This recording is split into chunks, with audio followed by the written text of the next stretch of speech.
Good morning. പിന്നെ ഒരു കാര്യം ഞാൻ കേട്ടു. നമ്മളെ മദ്യം ഓൺലൈനിലാക്കാൻ പോകും.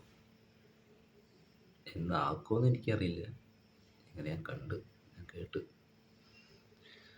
ഇപ്പം ഞാൻ പറയാൻ വന്നത്, ആക്കുന്നതൊക്കെ കൊള്ളാം, ഓക്കെ, ഒരു സൗകര്യം കൂടുകയാണല്ലോ.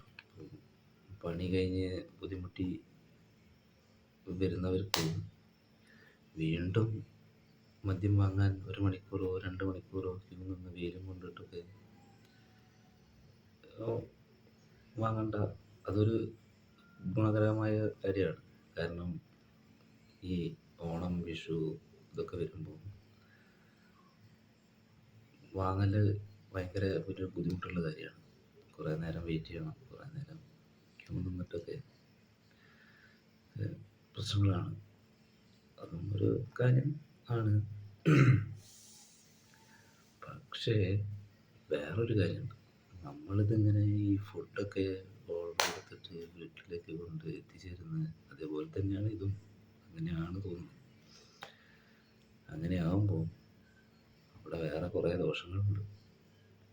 കാരണം നമ്മൾ ഓർഡർ കൊടുത്തിട്ട് ആരാണ് ഓർഡർ കൊടുത്ത് വരുത്തുന്നത്, ചിലപ്പോൾ അത് വരുമ്പോൾ ആളവിടെ ഇല്ലെങ്കിൽ അവിടെയുള്ള സ്ത്രീകളായിരിക്കും വാങ്ങുക. ഇത് വാങ്ങിയിട്ട് മക്കളുള്ള കുടുംബത്തിലേക്കല്ല ഈ സാധനം കൊണ്ടുവരുന്നത്.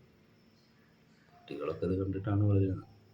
ഇനി അങ്ങോട്ട് പിന്നെ അവിടെയുള്ള സ്ത്രീകൾ, ഇതൊരു കുടുംബകലഹം ആവില്ലേ? ഓരോരോ കുടുംബങ്ങൾ നശിക്കാൻ ഇതൊരു കാരണമാവൂലേ?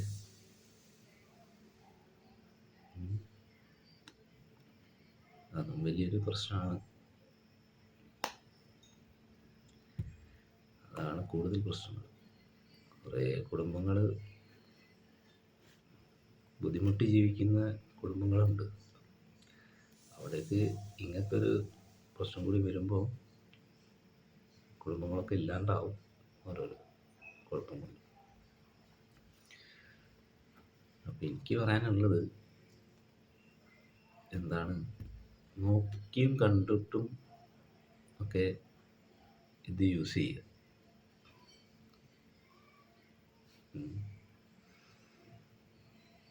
വാങ്ങുന്നവരോടും കഴിക്കുന്നവരോടും കുടുംബത്തിൽ ബുദ്ധിമുട്ട് ഉണ്ടാക്കണ്ട ആണ് എനിക്ക് പറയാനുള്ളത്.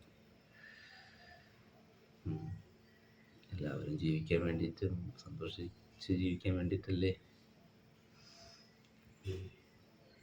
വീട്ടിൽ പ്രോബ്ലംസ് ഇല്ലാണ്ട് അങ്ങനെ കൊണ്ട് പോട്ടെ എല്ലാവരും.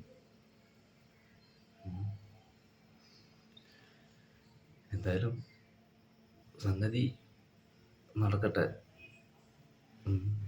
ഞാൻ ആരെയും കുറ്റം പറയുന്നില്ല, ഞാനിങ്ങനെ പറഞ്ഞെന്നുള്ളൂ. അതൊരു ഭാഗത്ത് നല്ല ഒരു കാര്യമാണ്. ബുദ്ധിമുട്ടി ക്യൂ നിന്നിട്ട് വാങ്ങണ്ട, ഓക്കെ. പക്ഷേ കുടുംബത്തിലേക്ക് വരുമ്പോൾ അത് വേറൊരു ബുദ്ധിമുട്ടാവും. അത് ബുദ്ധിമുട്ടേ ആവും. അപ്പം സ്ത്രീകൾക്കും മക്കൾക്കും ബുദ്ധിമുട്ടില്ലാണ്ട് അത് യൂസ് ചെയ്യുക. എന്നാൽ ശരി.